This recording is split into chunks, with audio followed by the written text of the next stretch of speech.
Assalamualaikum dan salam sejahtera. Pada hari ini, kami daripada Kumpulan 5 akan membentangkan kajian kami yang bertajuk Peranan Etika dan Peradaban dalam Mendokong Tanggungjawab Sosial di Malaysia. Etika dan peradaban merupakan dua aspek yang saling berkait rapat dalam kehidupan manusia. Etika melibatkan nilai-nilai moral dan norma perilaku, manakala peradaban merangkumi perkembangan sosial dan intelektual masyarakat. Etika berasal daripada perkataan Yunani iaitu ethos yang bermaksud watak.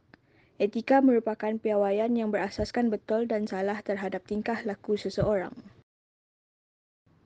Definisi peradaban ialah tingkat kemajuan sosial, ekonomi dan budaya suatu masyarakat yang ditandai oleh pencapaian dalam ilmu pengetahuan, seni, teknologi dan organisasi sosial.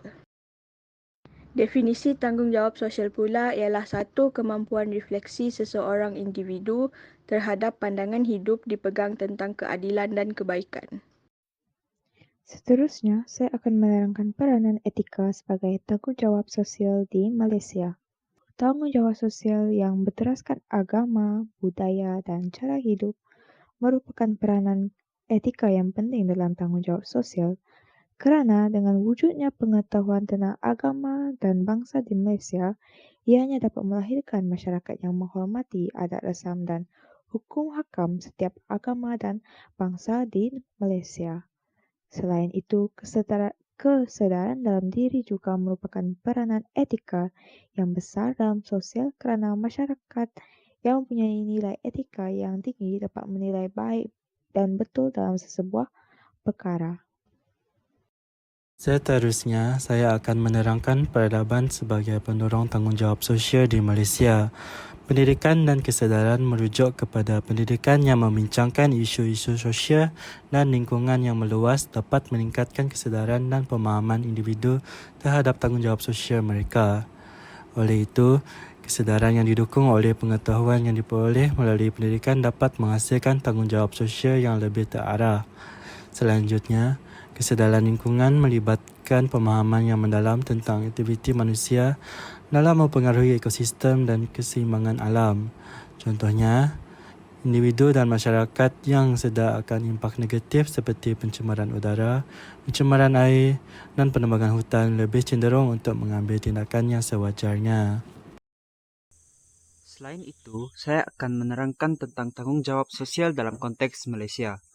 Tanggungjawab sosial dalam konteks Malaysia membawa maksud kewajipan individu, organisasi, dan kerajaan untuk menyumbang kepada pembangunan masyarakat yang adil, seimbang, dan sejahtera. Keadilan sosial dan kesejahteraan membawa maksud perlindungan hak asasi manusia bagi setiap rakyat.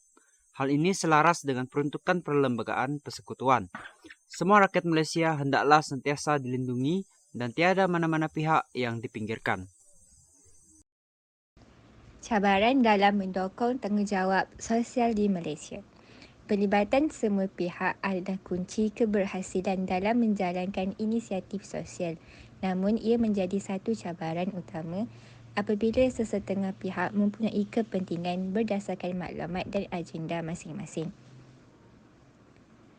Keadaan ekonomi mencabar juga menjadi tembok dalam menjalankan tanggungjawab sosial dan seringkali dikaitkan dengan penurunan pekerjaan.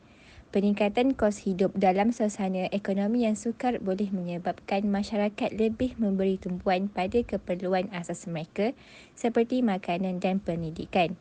Hal ini menyebabkan kurangnya sokongan dan perhatian terhadap isu-isu tanggungjawab sosial. Selain itu, gangguan sosial seperti kemiskinan, konflik etnik dan ketidakadilan juga menjadi satu cabaran. Keadaan ini mengakibatkan keselamatan dan keamanan masyarakat terancam yang pada intinya pelaksanaan program tanggungjawab sosial menjadi lebih sukar. Hala 7 dalam mendokong tanggungjawab sosial di Malaysia.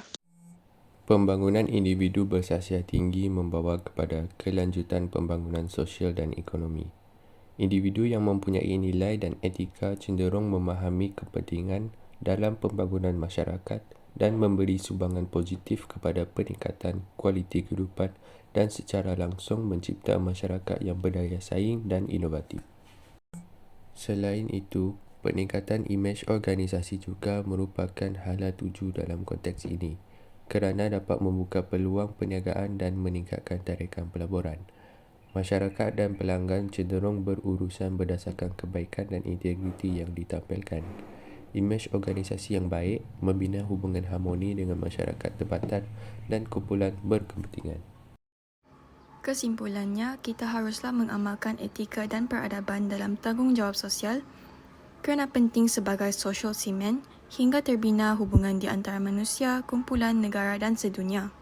Setiap individu yang memahami dan menghayati konsep etika dan peradaban mempunyai peranan aktif dalam tanggungjawab sosial bagi mewujudkan masyarakat yang sejahtera, adil dan selamat. Itu sahaja dari kami. Sekian, terima kasih.